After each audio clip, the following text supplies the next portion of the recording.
everybody. Welcome back to Through Thick and Thin with me, Rachel the therapist. And this is our fourth episode.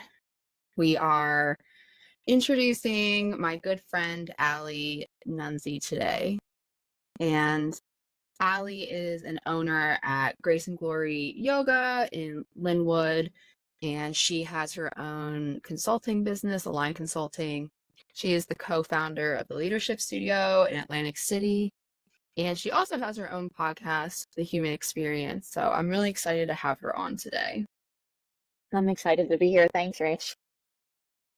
So I've known Allie for a few years now, and I would say Allie has been a mentor to me as I started to continue and really use yoga as a way to heal my relationship with food in my body. I feel like that was a huge component of me working on healing the excessive exercise that I was working through, even though Allie was doing the teacher training for power yoga, which is kind of known to be a bit of like the more challenging yoga, but it was really good for me to slow down. So, as well as Allie being a mentor, she also shared with me pretty early on that she's had a history of disordered eating. So I feel like we really hit it off and we've been friends ever since. Yeah, it's been really fun to watch you grow, and I'm excited to share my own experience, but also as it relates to yoga and specifically the style of power yoga and what that means. So yeah, we can definitely chat about that too. Awesome. So just to give our listeners and viewers a bit of a background, like what is your history with disordered eating? Yeah, so it goes back as far as I can remember, as with many of the folks that I talk to that have a history of disordered eating, right? Like we can remember many of us like being a little kid, right? But really what the catalyst for me in becoming more aware of that I had a problem was in high school. So it's often a slippery slope as it was for me, and then you're in it and you don't realize even what's going on. So when I was a freshman in high school, I was a rower as a member of the crew team. And I had been rowing for many years. I was a student athlete, but you can't row competitively until you get to high school. And so I came into high school with a set of skills, but I couldn't be on the varsity team, right? So the coach at the time, the answer to that was that I needed to row on the lightweight boat. Now I'm just shy of 5'7", and I have been that height since I was in seventh grade. And so to weigh under 120 pounds as a competitive athlete at my height and frame doesn't really work. But I did it anyway because, I wanted to win. I wanted to participate, all of that, right? And so that's what I did. So when I was a freshman, I would do things like only drink a Slim Fast a day. I would chew cinnamon gum and spit it in a bucket all day long. I would wear trash bags and run around the block. Like you think about really in the wrestling, right? What they do to cut weight. I was doing that and I learned that when I was 14 years old. Now, in hindsight, I'm like, it's so hard for me to even digest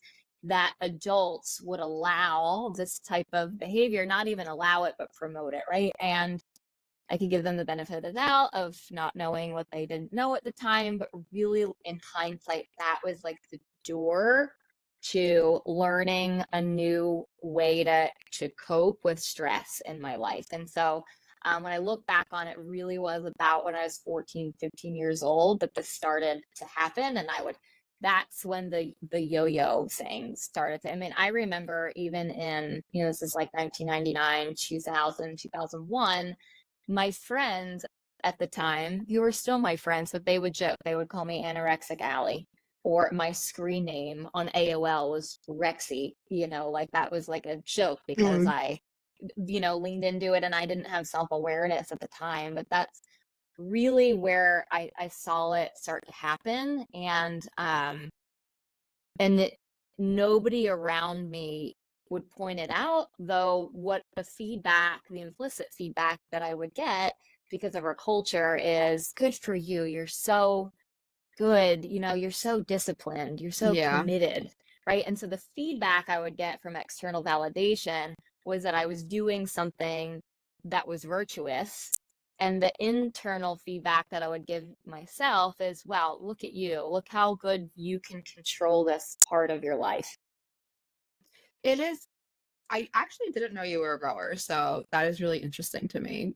And I have a lot of clients and a lot of people that I work with who obviously with competitive sports and specifically rowing and wrestling, like the two you mentioned, because they are based off of weight class. Mhm. A lot of people end up struggling with disordered eating and excessive exercise because of this. And I think, you bring up several good points of one, what are we exposing these kids to? And what are we teaching them and how to deal with stress and also how we validate this discipline. And I had a similar experience with that. And I know we joke about previously of being more like type A and within yoga, the yin and the yang, and we're more yang fire energy Mhm. where, I need to work on resting. But it does become a personality trait where people just knew, oh, Rachel isn't going to eat that, or oh, Rachel's so disciplined. And then it also became a shame piece for me because now I had all eyes on me. And if they did see me eating something that wasn't a part of, my diet or taking this day off, it's like I had a reputation to live up to. Mhm. Yeah, so I'll say this with a caveat is I believe that, and part of my healing and my self-awareness and understanding is that the way in which we eat should be bio-individual. And though we're not really, our culture isn't a culture of helping people understand their intuition and their energy levels. And so that's something that I've had to develop over time.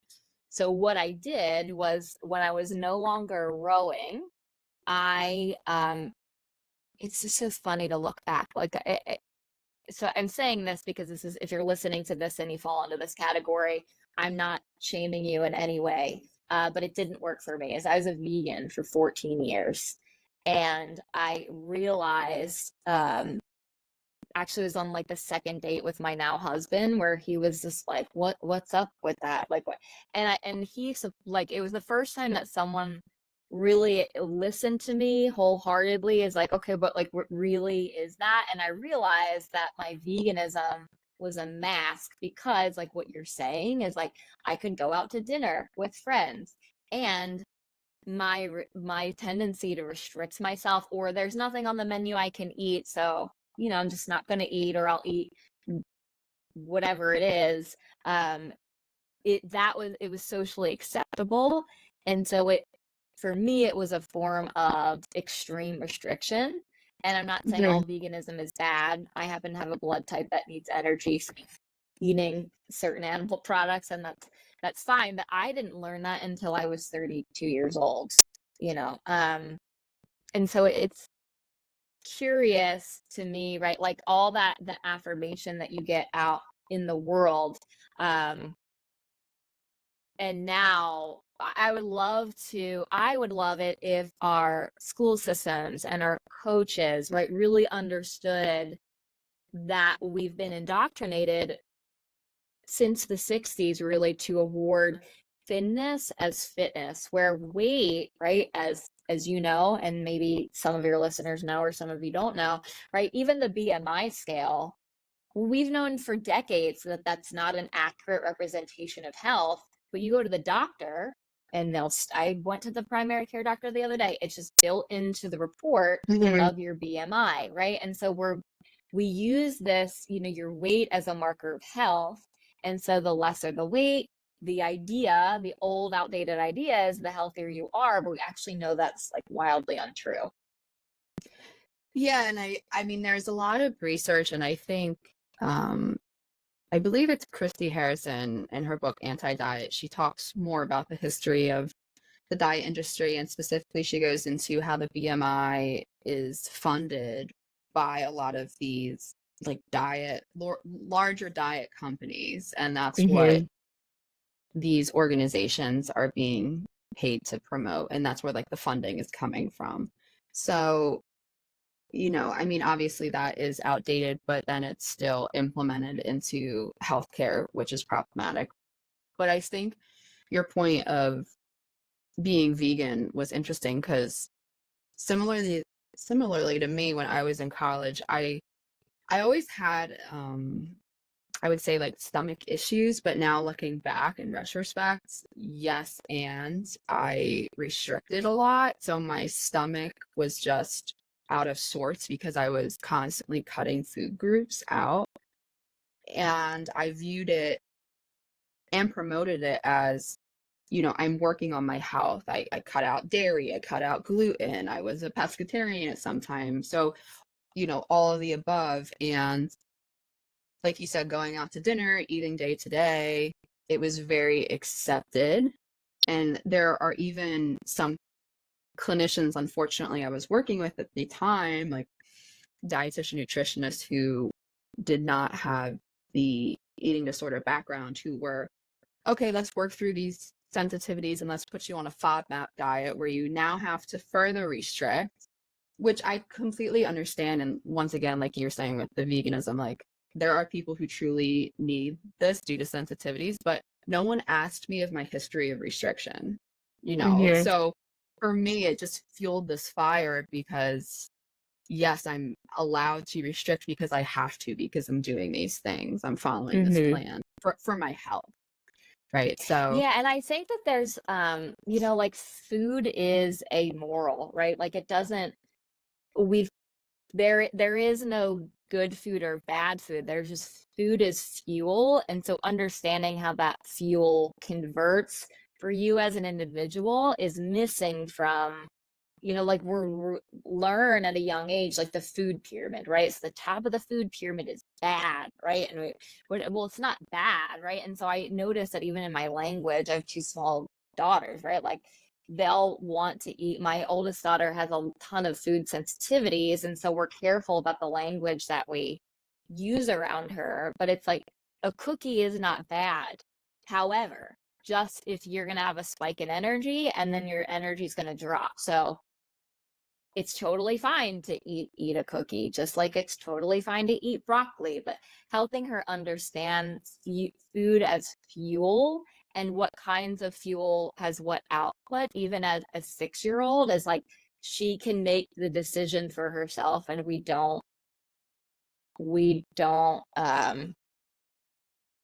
give too much thought to it anyway. Like we do a lot of work around, and my husband's so good about this because it's, for 38 years of the way that I've been, is like he'll notice even when my language is like a tinge of judgment or whatever it is, and he's like, yeah, we're not doing that, and so it's good to have practice around our kids of like there actually isn't good or bad food, there's just food, and then there's there might be a goal that you have for yourself or a way that you need to, if you need to stay up longer or you need to have energy throughout the day, eating the cookie at 8 a.m. might not be the choice to do, but cookie after school, totally fine, right? So helping her understand intuitively her own body, it's amazing how quickly that can happen, and then how quick, she's in kindergarten now, so or even our daughter who's in preschool, she came home last week with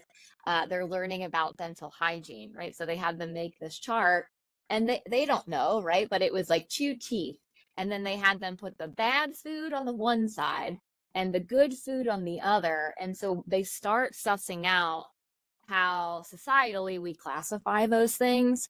Like I mean, she's 3 and it's starting now, but it's just so like it's the air that we breathe, and no, and we know that that's not true. Like we even know that like sugar doesn't even make cavities. Genetics makes your cavity. It's like even from that, like we've got more information, but our culture has not caught up with the correct information. It's that's the piece that's really fascinating for me.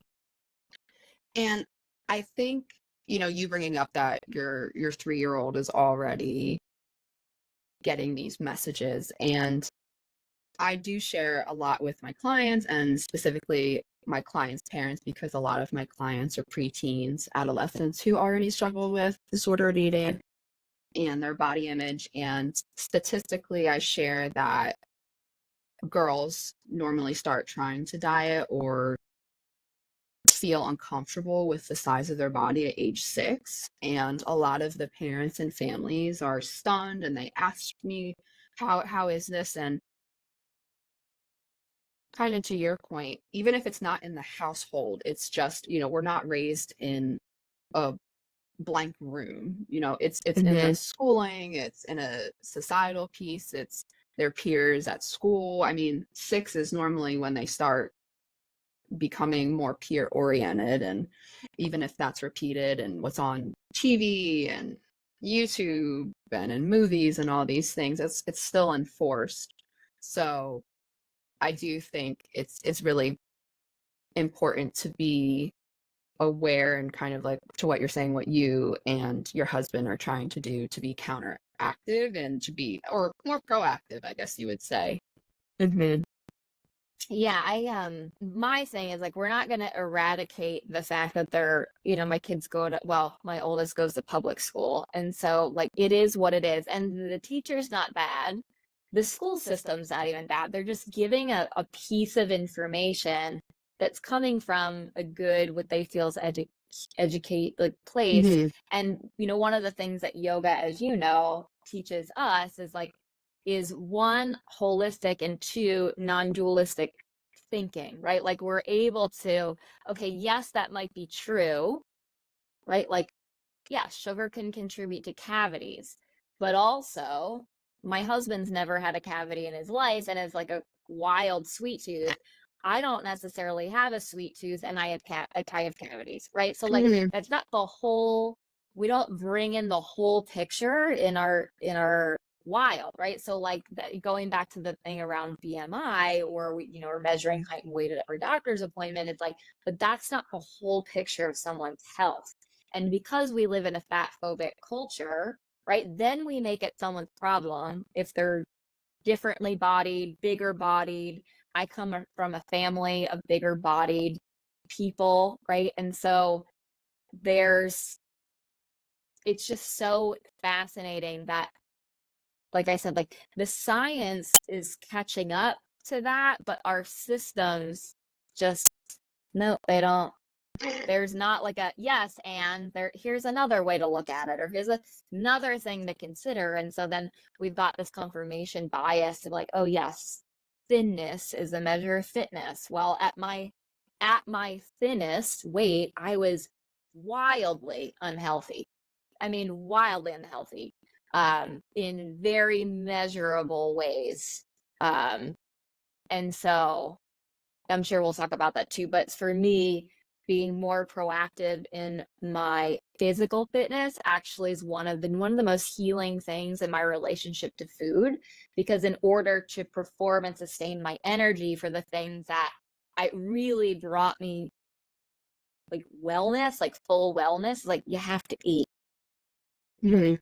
And so in my adult life and even the last few years have been so drastically healing, um, because it's like if like Allie, if you want to go to the gym every day, you must eat, and you must eat at minimum. Like I do, like I'll count my macros, right? Because I want to make sure that I'm eating, like some people will count to restrict, right? So there's that. For me, it's like it became a game. Like, okay, you gotta eat enough to sustain for your health goals, really. But we don't have And that. Like, yeah, go ahead. no, I was just gonna say, because I know you recently, within the last few years, have become active in the CrossFit community and identify as like an athlete by going to Saltwater Athletic, which is like a local gym that we have. But I want to ask how you feel like that in comparison to yoga has affected your relationship with food in your body, because I know you've been doing yoga for 20 years, and so I'm just curious how those two experiences, or those two, like the asana practice versus CrossFit, how that has affected your relationship with food in your body.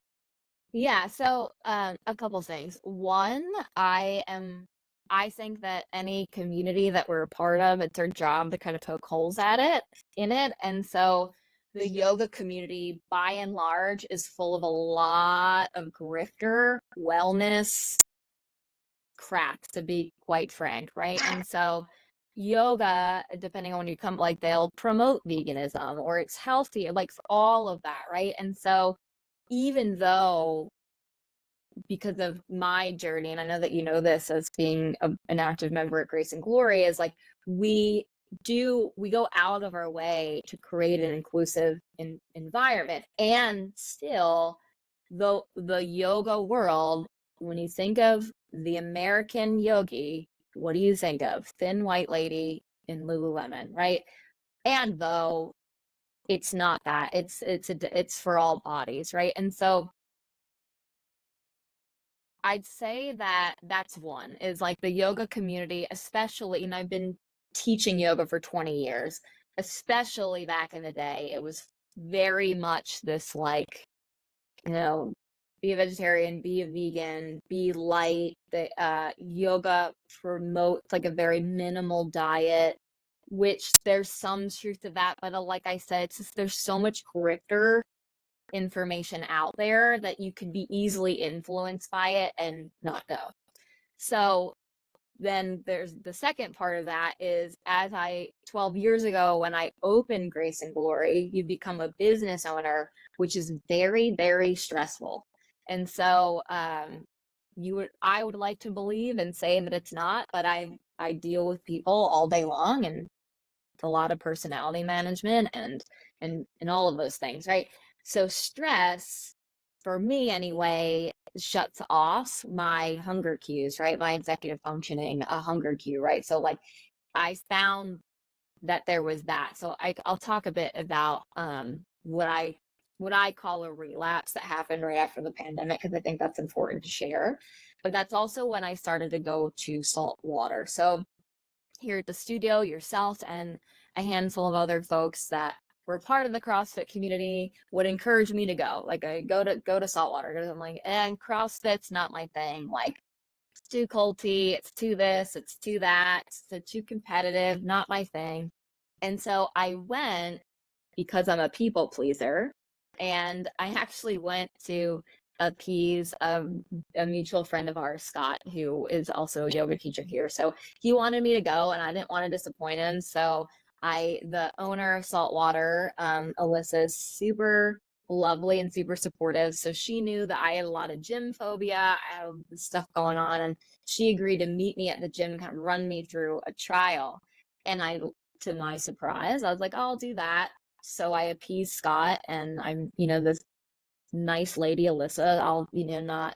I'll not flake on her. And I went and I liked it. It was actually not what I thought at all, right? Like they were aware of my body. They weren't going to make me do something that I couldn't do or shouldn't be doing. And then to my surprise, and I think this is very specific to saltwater, I can't speak for all CrossFit gyms.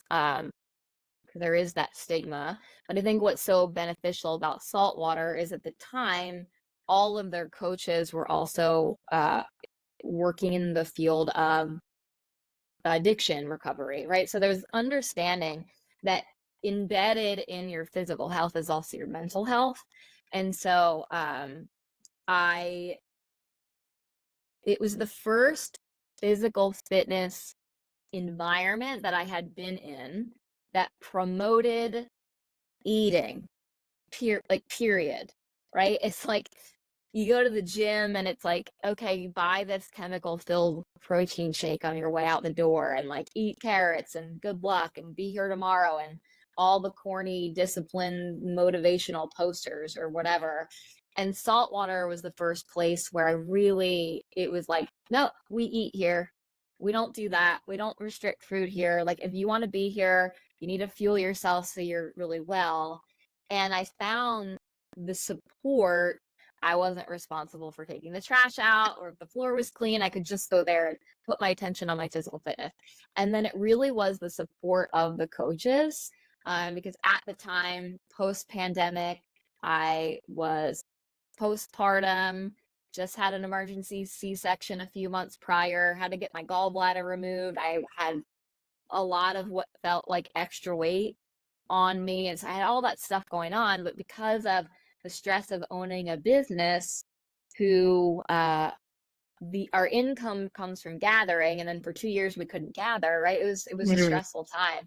And so I held it together pretty well during the pandemic. And as soon as we got some sense of normalcy, like, that stress has to go somewhere, right? So what that does for me, and what I learned later on through the help of my amazing therapist, is I got diagnosed at 36 years old with ADHD, right? So I was working out with and being fully supported by coaches who were not just coaching my physical fitness, but really were looking at me holistically and giving me coaching holistically, not just what I was eating or not eating, not just how I was working out, but really looking at it from, I am a person that's bringing my mental health with me to the gym. And so what does that look like? And so my what's interesting about that period in my life is I lost a lot of weight really quickly, because of the stress. And I was going to the gym, and I had a friend who was like really concerned about my weight loss. They knew about my history, and they had called my husband, and both my therapist, my doctor that I was working with, and my husband were like, actually, the best thing that she could be doing right now is going to the gym, because what that was not different than yoga, but because it didn't have like the owner stress associated with that, is that I was getting the endorphins, the dopamine, like all the brain chemicals, where I didn't need to restrict or feel depressed or any of those things. So it actually was, and still proves to be, like, my saving grace. So even when I get stressed out now, like, I can maintain my hunger. Like, I will get hungry if I go to the gym in the morning. If I don't go to the gym in the morning, I notice it's like 3 o'clock, and I'm like, okay, your blood sugar's crashing, and then it keeps me routine and regular in that way. So um it's this balance between putting your body in a hormetic state, right? So that we get all those. This is why power yoga also is like, we actually need that controlled stress so that the brain and the body can get back online. And we have to be really aware of, it's a dance, it's a fine line of when we begin to exercise too much, when we begin to get too obsessive. If you're counting calories because of restrictive purposes, or some kind of, whatever reward that you're getting from it, right? So for me, it's about brain chemical balance. For some people, it's about the dopamine hit that they get, right? And so that's really where CrossFit and strength training was really helpful for me, because I want to feel well. I want to be able to pick up both of my kids at the same time.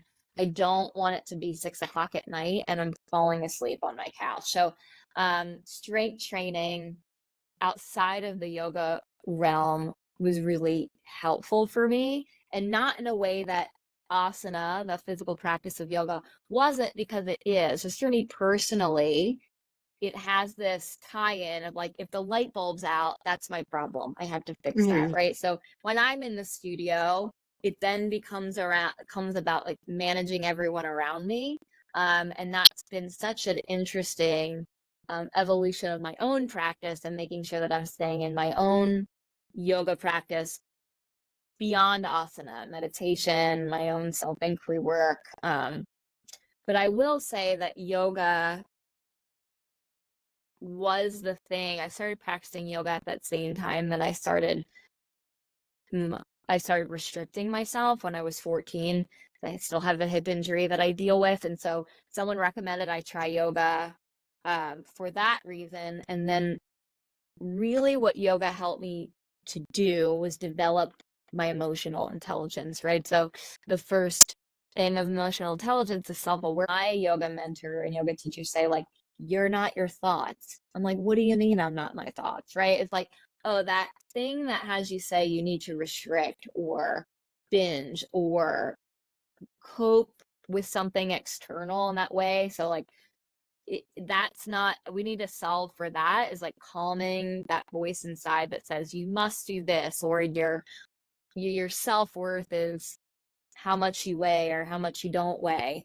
um so yoga's been extremely beneficial to support me in a continued evolution of my own self-awareness. So I'm not shy, as you know, to say, my therapist who and work with, is she'll say, like, you're your own HIPAA violation or whatever, like, because I just think that everybody on the planet, like, why would you not want to be a person who, like, a therapist will help you suss out what you're dealing with in your life, right? But if it wasn't for yoga, so like, I'm like, let's do it all. Let's do yoga, let's do strength training, let's meditate, let's pray, let's journal, let's go to therapy, whatever it is, because man, to be a human being is just so hard, especially now. But if it wasn't for yoga, which gives me, as I said earlier, that non-dualistic thinking, is like, when I'm forthright about the things that I deal with, I think for people that don't have that, they're like taken aback by that. It's like, oh, why should we listen to you, yoga teacher? Like, you have an eating disorder, or like, you go to therapy, you must be super fucked up.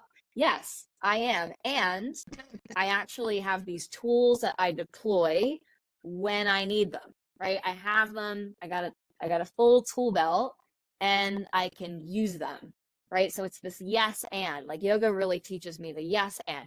Yes, I deal with this, and I can deal with it better in more healthful ways. I can put my attention on the goals that I have for myself that are arguably more healthful than goals that I maybe had in the past, or more rooted in my self-worth, or what I maybe thought was a lack thereof in the past. So it's like my yoga practice helps me with my emotional intelligence, and my CrossFit commitment helps me with really, like, my brain chemicals, quite frankly. Like, CrossFit for me has more to do with my mental health than my physical health.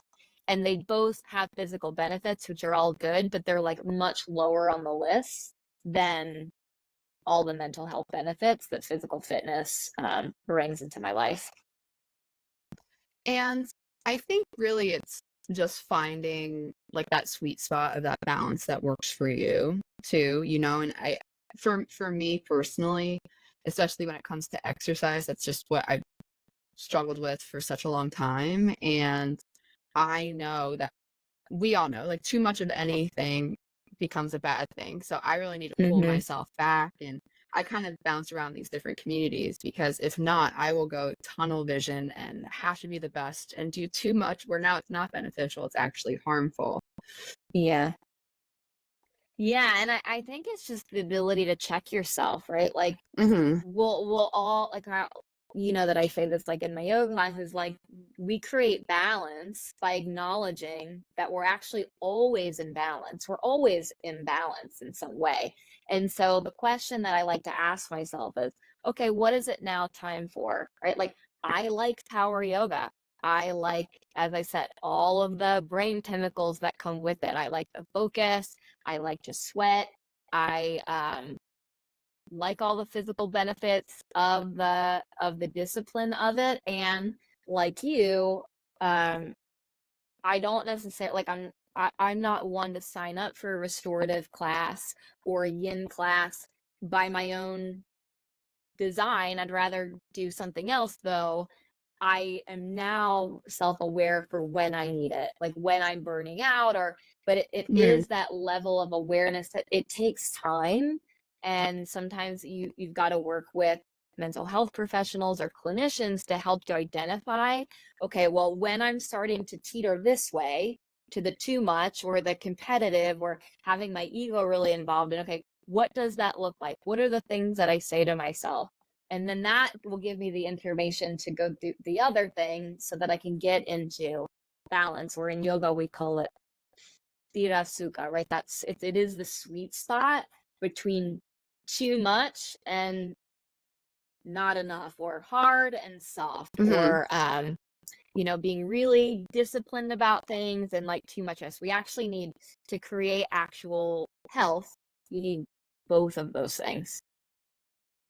And I think my yoga practice, specifically the teacher training and learning more, not just about the asana, like the physical practice, but the tenets, the pillars, those different things. And really, I feel like one of my biggest takeaways is the balance, the dualities, and two things can be true at once. And that has affected me as a clinician because that's something I bring into a lot of my sessions, especially with people who have more obsessive, addictive personalities who struggle with disordered eating or just self-esteem. And kind of what you were saying of the self-awareness piece they don't have yet. So I am their accountability to point out, like, this is kind of your homework to do this, or this is what I want you to start bringing awareness to, and these are the practices I want you, the opposite action, right? You know, we are drawn to always go go go. Like, I want you to actually work on resting. I want you to sign up for a yin class. I want you to, schedule a vacation if you can, or a day away from everything. So I think for me, that also in turn has allowed me to take my own advice and not be a hypocrite, because I hate being a hypocrite. So kind of leading into, obviously my clients are not my children and I don't want to be a hypocrite, but I was wondering how that affected your relationship with food, and as you're healing, like we were talking about a little bit, how you incorporate that with your kids. But as a mother, how do you think that has impacted your recovery with disordered eating and healing your body? Yeah, well, like I was sharing earlier, it's interesting, so my husband's a really good, he can listen for when even like my language shifts, because that's kind of like what I say to myself. I then say it out loud and then it becomes a slippery slope. So he's a good measure for me, but it's twofold with becoming a mother is and I believe that this is true for most people, is like whatever is unhealed for us, we will project it on our kids, right? So like I'll notice you had said, the thing about kids dieting, and I notice that parents who will put their kids on a really strict exercise regimen, well, yeah, kids need to move their bodies, but when it becomes like obsessive, is that about your child or is that about you? And when you're really worried about their eating, is that about your child or is that about you?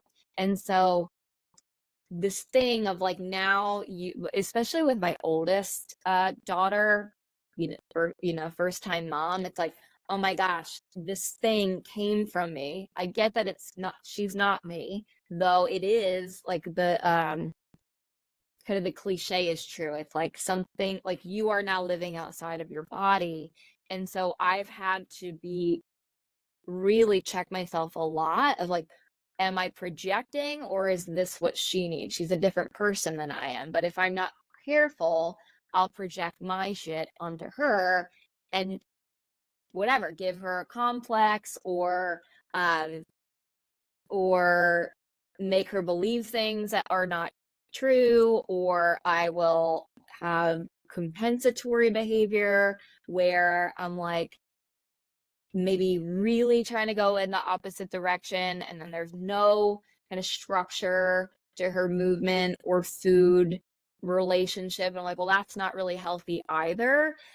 So I don't want to put this on my daughters, but becoming a mother has been another really deep layer, like the layers of an onion, like peeled back for me, because I would have it that I, was healed. And then all of a sudden I'm watching, especially my oldest daughter, now that she's in public school, she said they're like getting people are saying things and whatever.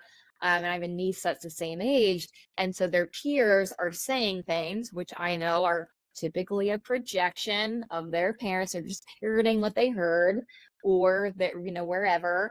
And so as I say to my daughter, like I have to do, like I think of the Maya Angelou quote that's like, she's paraphrasing an African proverb, but it's like, be weary of the naked man offering you a shirt, right? It's like, if I'm spewing out advice as a yoga teacher and I'm not taking it, or I'm saying things to my kids, but I'm not doing that, or I don't have it that way for myself, I really have to check myself and then do the uncomfortable work of sometimes like calling myself out or putting into action like something new. Like if I'm saying that, then it has to be true for me. Otherwise, who am I to teach, coach, lead, and even parent? And I know that we're doing the best that we can. And as we know, like cycles get repeated until we're made aware of them and conscious of them. And so it's a practice. Do I fail?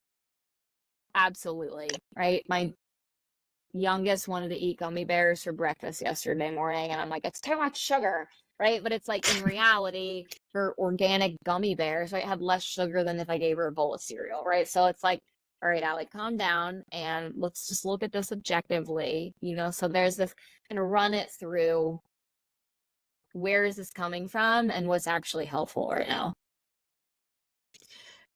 And I think, I'm not a parent, but when I work with families and the parents whose children are struggling, it's even the young children of what they pick up on. And I don't think we give them enough credit for how smart they are and how kids really just read through our bullshit so quickly. Where I tell the parents, if you really want your child to heal from this, you have to do this work alongside them. Because if you are promoting all these things and then they see, hear, just know how you feel about yourself, and you're kind of being hypocritical or you're not working through your own healing, then they're going to understand that this isn't something you truly believe, at least for yourself. So why should they hold on to that for them? And I think that's really the hardest piece for parents to look at and to commit to and to go with through treatment. Yeah, and it's like not just folks with disordered eating, but I shouldn't say all. A lot of people, as you know, we are incongruent a lot of the times, right? Like, to be human is to have an incongruency between often what you think and what you should do, between what you actually are doing in practice. And I think of it, there's a James Baldwin quote that I like to remind myself of, so I'll paraphrase this one too, but it's like, children, they don't listen to what you say, they do as you do, right? And so if you don't want them to do, like, they're going to do it. That's how cycles get repeated. It doesn't matter what you're saying, it matters what you're doing. And so I think that's another piece of that, where we have to be really accountable to ourselves, and though know that most of us were not, which is why we need to partner and get into a good relationship with a great therapist who can help us be more objective about what we're doing in reality, because there are countless number of people that I've worked with in the yoga realm that will tell me to my face, well, I don't do that. And I'm like, you don't? Okay, let's look at, and they're like, oh, actually, I do. And but there's it's like, a fish is to water, a bird is to air. Like, we don't realize often, like, that our behavior doesn't match, the tongue in our mouth doesn't match the tongue in our shoe often. And that's really the work of self-awareness, is like, just admit that you're incongruent because you're a human being. And then the good work is to put it into practice. And with all practice, you'll fail. Like, you'll say the wrong thing, whatever, right? But to break cycles, and I really think our generation as parents is like owning it, right? I will fail. I'll make a mistake. I do say the wrong things, right? It doesn't mean I'm a bad parent. It doesn't mean I'm a bad person. It doesn't mean I'm a bad yoga teacher or anybody's mentor. It's like, how quickly I can become self-aware apologize and put in a new action, I think is really what is most important and will lend well to like long-term success and any of those categories that anybody happens to fall into and be in a relationship with other people. It's like you'll fail. Like I'm a woman with that struggles with disordered eating. It doesn't I There will be a time in the future where that mechanism rears its ugly head, and I have to be okay with that, not pretending I'm not here to like talk I am healed and this is what I did and you should all do as I did. No, the first order of business is like let's just acknowledge our humanity, and then let's acknowledge what it means to be human, and then on that path is maybe the gap between failing and rebounding, hopefully it closes over time, but it doesn't mean it's not like if you fail or if you do the wrong thing, it's when you do what tool you deploy or how quickly we can gain that self-awareness into self-action. Like to me, that's really the most important thing and really the guiding principle for my life. I'm going to do stuff that's unsavory. I'm not proud of it. I raise my voice sometimes at my kids. Like I have sensory issues and toddlers talk all the time, right? It's going to happen. And though it doesn't mean that I'm a bad mom, it feels that way in the moment. But really talking it out, as you said, to come full circle, is like kids are so intuitive. They haven't had their intuition kind of beaten out of them yet. And so they know the stuff that my daughter will point out is wild. They're paying attention to everything, even if they're not even conscious that they're paying attention to it. So they'll repeat things, they remember things, they will, yeah, absolutely. The other day, my daughter said to my husband, well, mama's on her phone. I forget what they were like playing in the bathtub, and I was just sitting there, and whatever. And I was like on my phone answering emails. And then later at dinner, the 6-year-old said to my husband, just innocently, like, well, mom was on her phone, did blah, blah, blah. And I felt my defenses be like, no, well, yeah, I was. She's not stupid, right? And then I'm like, I don't want to be the mom that's on her phone all the time, right? So putting in the practice of my kids are home and the yoga studio is most likely not burning to the ground, or my consulting clients can wait until 9 o'clock tomorrow morning. It's going to be all right. So like even that, like she'll point out things or say things that sting at first, and then they just kind of remind me, and so I'm just grateful for my kids to be that like layer of healing that I didn't anticipate having kids would be for me.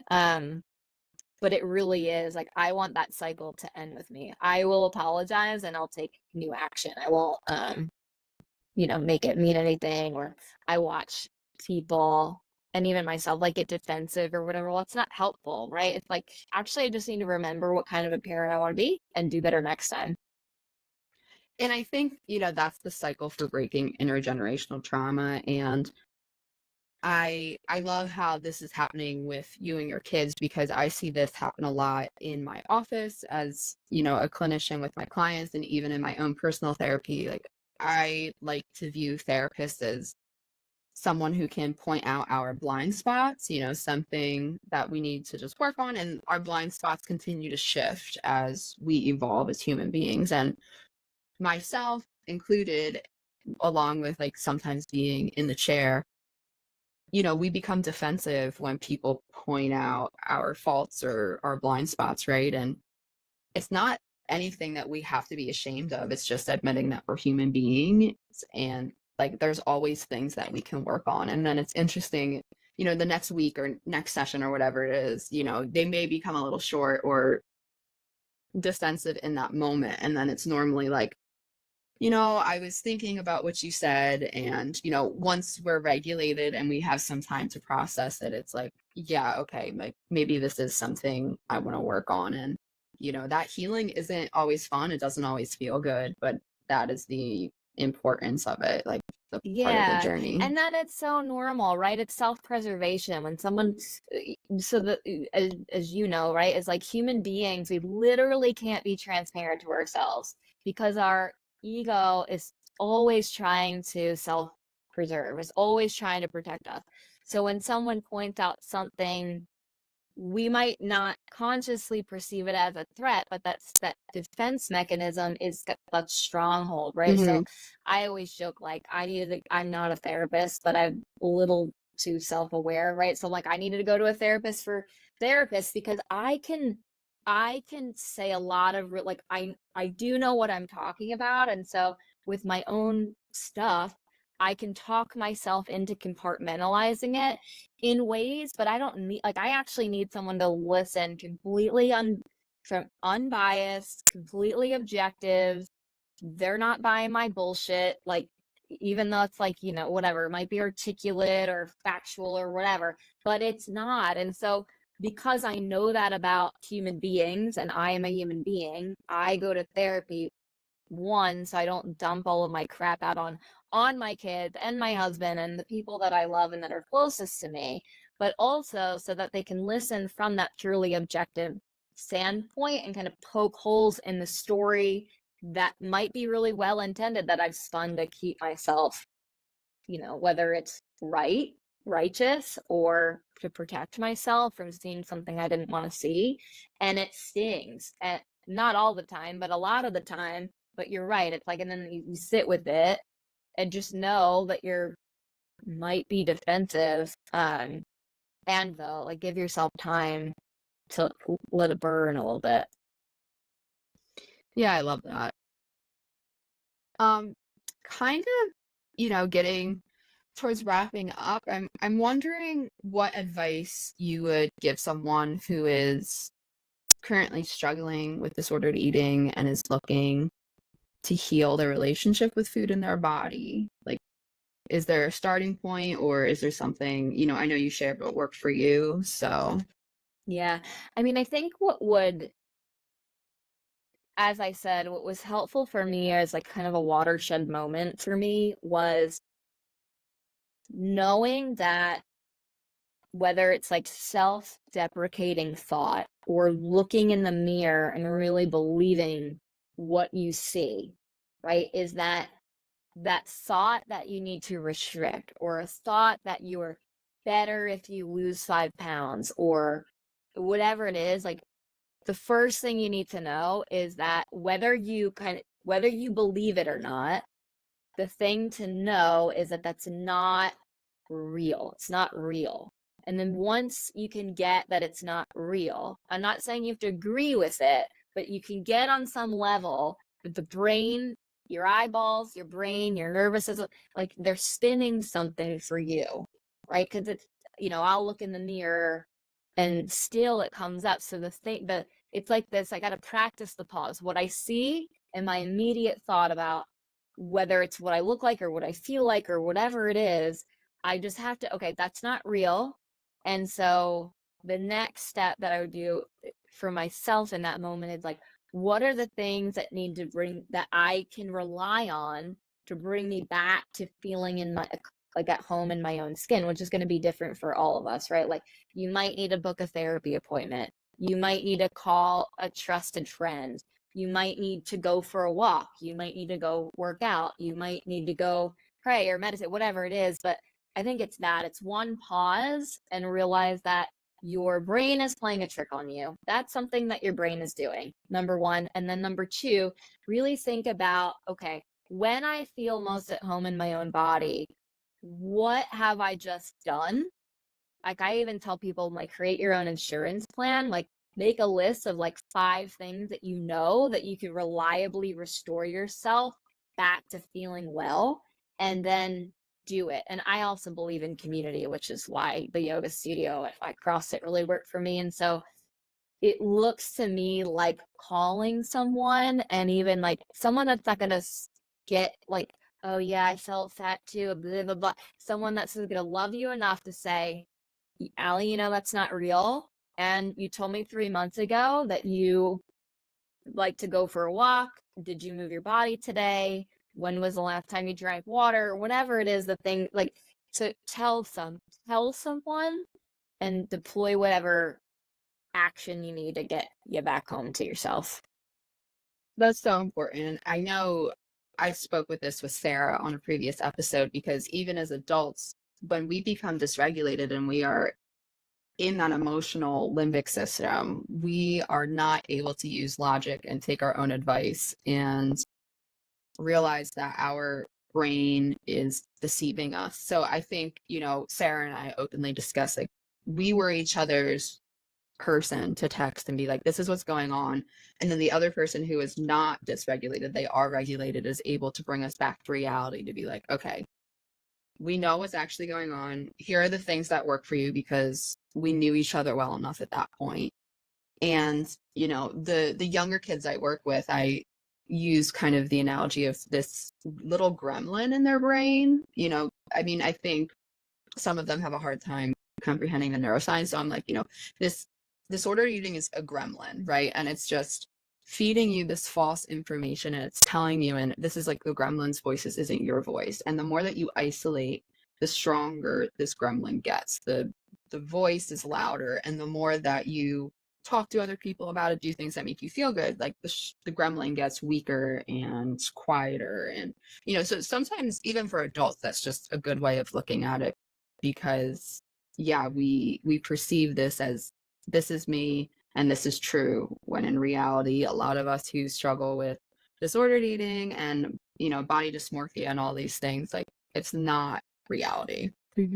Yeah, and it's like, I like that you said that too, is like, because when it's happening for me, it's as true as this is my right hand, right? Like, there's no telling me that it's not true.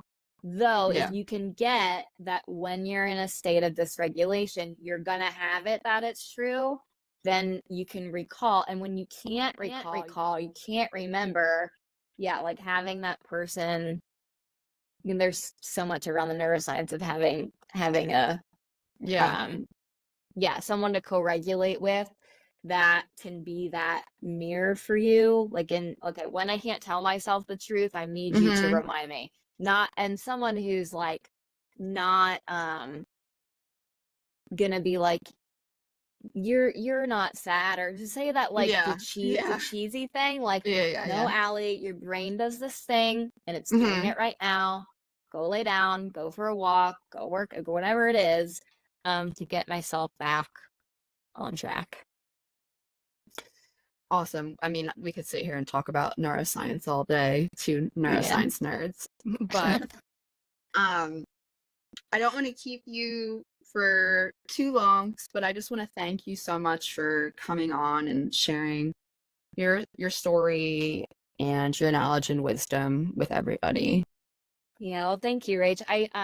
I love podcasts. As you know, I have my own podcast, but one of the reasons why I love it is because you can get education, information, and there's just so much richness that comes out of storytelling and people sharing their stories. So I know how much work and effort goes into putting on a podcast, and so I know that that's not like an easy feat. And so thank you for making these kinds of conversations and stories available for people who might not be able to have access to therapy or whatever it is. So I appreciate you as always, and I appreciate this. Well, thank you. And thank you, everybody, for listening or watching and tuning in. Our next episode will be released at the beginning of the month, the first of every month. So I hope you are available to stick around.